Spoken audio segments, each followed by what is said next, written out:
chemtrails sont une vue de l'esprit. Les chemtrails n'existent pas. Et on ne peut pas mentir éternellement au peuple. Mais si on peut très bien. Moi, à mon usine, je lui demande toute la journée au peuple. On cherche à révéler ce qui se passe, à sensibiliser le plus grand nombre, prendre conscience de ce qui est en train de se passer dans notre ciel.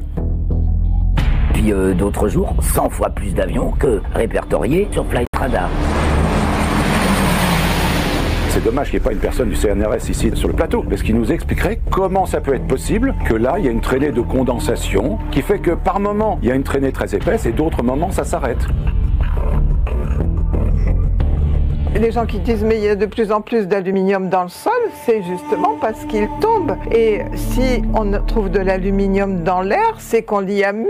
La concentration d'aluminium est passée de 10 microgrammes par litre dans les années 2012 à ça va jusqu'à 400 voire 800. Et il faut savoir que pendant des années, des compagnies ont déposé des brevets de plantes résistantes à l'aluminium. En Angleterre et au Pays de Galles, la première cause de décès, c'est Alzheimer et la démence.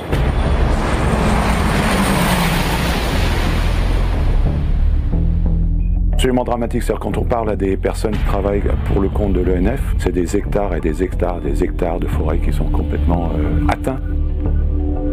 Il y a une association en Suisse qui a reçu des filaments aéroportés de 5 pays. Ils ont découvert que ça correspondait à un brevet. Les filaments sont des véhicules en forme de tubes. Et dans ces tubes, les substances contenues sont toutes hautement toxiques. Simplement, je pense que c'est encore une corde à l'arc de la guerre qui est engagée contre les peuples.